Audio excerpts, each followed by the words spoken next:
Hello, potential Holy Land 2022 travelers. This is Dan here with just a much quicker video than yesterday, hopefully. This video is just to go over costs. I've had some questions about what's included, what's not included. I have the brochure in front of me now. The PDF version is linked in the description here. But if you need a printed copy of this, let me or Mike know and we can get one to you as well if you'd prefer that. This document, again, that's linked there, will give you all the information that you need for the financial aspects of this trip. And so again, the purpose of this video is just to review the financial, all of the costs, and hopefully we'll answer most or all of the questions you might have about the costs and kind of what's included, what's not, it's what choices you might have to make, etc. So you see on the inside here page, the costs are listed. It says 3748. There's an asterisk there. The reason that it says that is because that's the cash price, which means if you pay by a check, that's what they prefer. If you want to pay with like a Visa or MasterCard, you can do that, but you'll have to pay 4% more. So the price that they advertise is the cash price, which means check. So if you pay by check, 3748 is the total cost. Now you'll see down there below as well the discount. So that discount will come off of that price. So if you register by February 4th, 2021, so this coming February, you'll save $150 off. So if you know you're gonna go, you're committed to it, register by then. We'll see in just a minute what the registration cost is. It's very low. So it's not, you don't have a lot of money up front. Most of the money's not due until the fall after. So about a year, not quite a year from now is when most of the money will be due. So then you'll see though that there's other discounts beyond that. So if you register by March 4th, you'll save $125. Then it goes down all the way until July 4th, which is only a $25 discount. So again, the sooner, the better.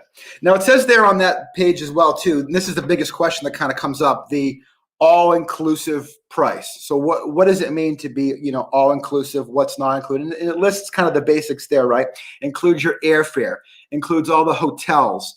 There's no tipping necessary at hotels. That's all included. You don't have to worry about little tips here and there along the way with the hotels. The bus is included. The breakfast and dinner. Okay, so meals, that's kind of the thing to talk about for just a second. Breakfast and dinner are both big meals. They're buffet style right at the hotel. It's not like the continental breakfast at the hotels here in the US. It's a big breakfast. You can pick what you want, not what you don't. Dinner is a big meal. It's not just like a sandwich. It's a buffet style, lots of choices usually. What one question we could have is like dietary restrictions. Most people can find easily things that work for them. If you have gluten intolerance or you can't eat certain things, there will be options for you at these meals for you to navigate. So that's included every single day of the trip. Lunch is the significant maybe thing to think about that's not included. So some people just choose to skip lunch. That can be a little bit awkward in some settings because we go to a particular place. It's not usually like a food court. We go to one place and kind of sit down together as a group and eat. But if you just wanted to buy a drink instead, or just to sit there and not eat, that is an option. But the lunches give you a nice kind of taste of some of the local foods around. And so I like having the lunch, but that is something that you'll financially need to plan for. So that's one of the few things that's not included. Is lunch. Again, it's optional. Typically, we'll go anywhere between $8-10. Sometimes it's $8 or $10. Sometimes it's 12 or 15. The very most expensive lunch, which is the one that's the fish up at the Sea of Galilee, is I think $20. But that's very much on the high end. $10 to $15 per person for lunch, and sometimes there's choices, and it'll be 8 for one and 10 for the other, or whatever. So, but that is something that you want to factor into your budgeting. As well as souvenirs, of course, that you're not required to buy. We will go to souvenir shops frequently.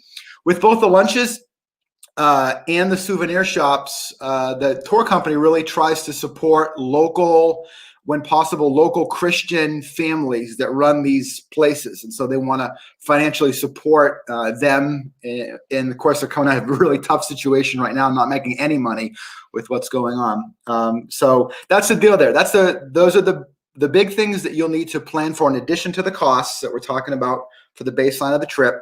Are lunches optional, souvenirs optional, and then the love offering for the guide and the driver.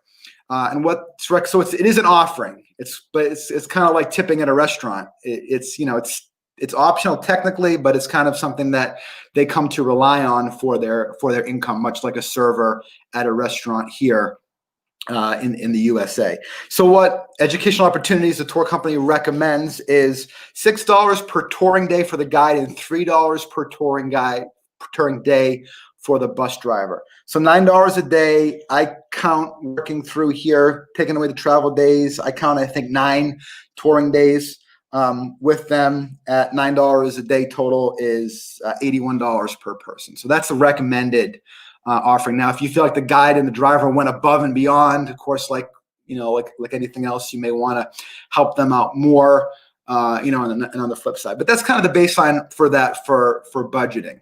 So again, besides the tour cost, lunches you want to budget for, souvenirs perhaps want to budget for, and then the offering. It's good to just put money aside at the front end for that.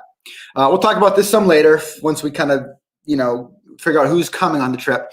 But a lot of the places, particularly the souvenir shops, take credit cards, and most of them are pretty well safe. If there's a concern, the guide will tell you to kind of avoid that there. But these are mostly well-established places that have a good relationship with the touring company. So if you would decide to buy something more expensive as far as the souvenir goes, you can certainly charge that. Some of the lunches take credit cards, some don't, some can but don't prefer to. So again, we'll talk some more later, but it's good to have some cash around. Almost everywhere takes US dollars in Israel and Palestine, which is really convenient. There's only very few kind of places off the path that won't take US dollars. They'll take only the local currency. But for the most part, US cash works just fine for that. So that's the total trip cost is the $37.48. Again, hopefully if you register early, minus the $150.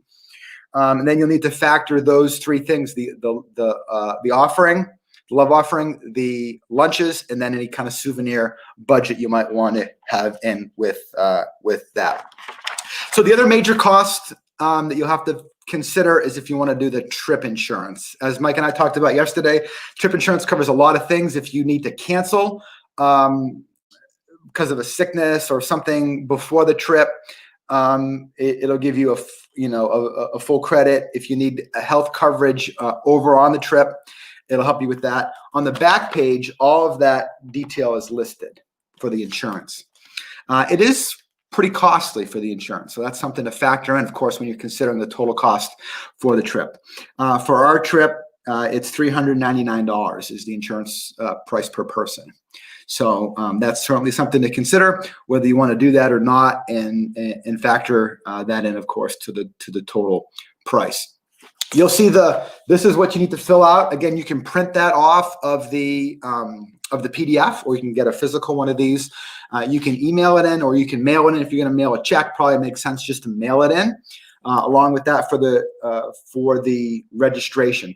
Now, the registration cost is only $100 if it's received by March of this coming March, 2021. It's only $100 up front, which is very low cost. So you have time to save if that's what you're doing. You have time to save for the trip along the way with that. And then you'll see the whole payment schedule right there. So it's not until really next fall that you have to make significant payment. You'll see there the dates that the second deposit is due by September 20th, this coming September 20th. So, almost a year, a little less than right away, which is $1,200.